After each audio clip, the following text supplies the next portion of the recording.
Marcus Reed had been driving the same black sedan through the streets of Manhattan for nearly 12 years, and most people who passed him on the road never noticed him at all, which was something Marcus had grown used to long ago. Because when you work as a private driver in a city full of powerful people, you quickly learn that invisibility can sometimes be your greatest protection.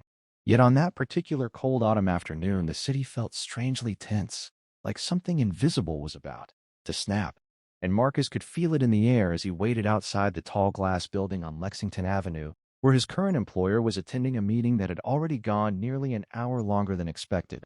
So Marcus leaned back in his seat, sipping lukewarm coffee from a paper cup while watching the constant river of people rushing along the sidewalk. Wealthy executives in tailored suits, delivery workers weaving through traffic, tourists staring up at skyscrapers, and somewhere among them, a young woman stepped out of the building wearing a white coat and holding her phone, a woman Marcus did not recognize, but who clearly carried herself with the effortless confidence of someone who had never worried about money a single day in her life. And if anyone had asked Marcus at that moment, he would have simply said she looked like another rich Manhattan socialite heading toward a waiting driver. Yet the truth was that the woman was Isabella Hawthorne, the only daughter of Victor Hawthorne, the billionaire real estate magnate whose name was stamped across half the skyline of New York City. And Isabella had just finished arguing with one of her father's business partners upstairs, an argument that left her furious and shaking as she stepped onto the sidewalk trying to catch her breath. Because despite the glamorous life the media loved to photograph, Isabella Hawthorne had been carrying a secret that almost no one knew about, a rare heart condition she had been hiding from the public for years, out of fear that it would make her appear weak inside the ruthless world of corporate power that surrounded her father's empire.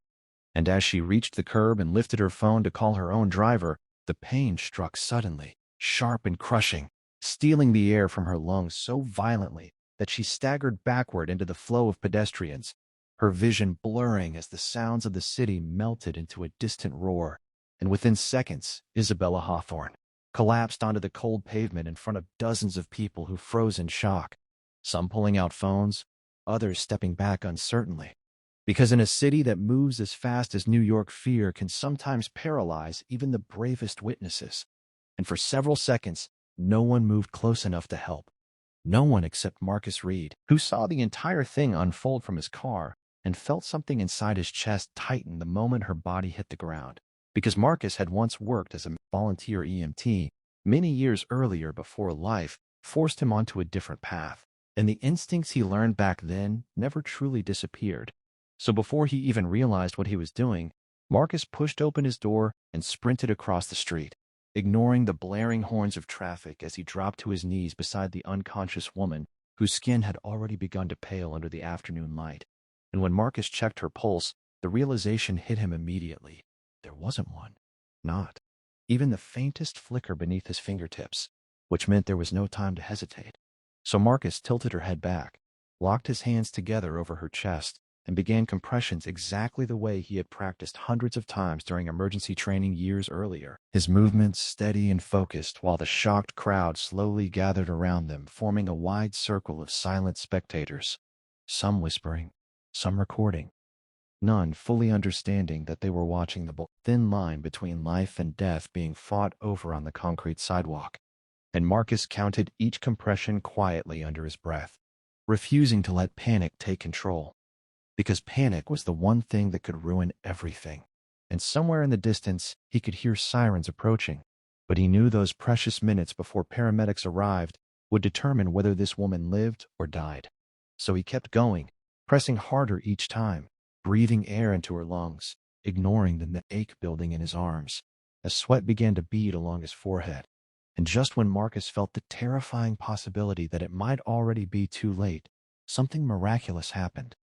Isabella Hawthorne's body jolted suddenly beneath his hands, and a weak gasp escaped her lips, like someone breaking the surface after nearly drowning. And the entire crowd erupted into shocked murmurs, while Marcus quickly rolled her onto her side to help her breathe, as the first ambulance screeched to a stop. Beside them, paramedics rushing forward to take over while Marcus stepped back trying to steady his breathing, because only then did the adrenaline begin to fade, leaving him exhausted and slightly dazed as he watched them load the still conscious woman into the ambulance. And as the vehicle sped away with flashing lights, woman into the ambulance, And as the vehicle sped away with flashing lights, Marcus assumed the moment was already over, just another emergency in a city full of them.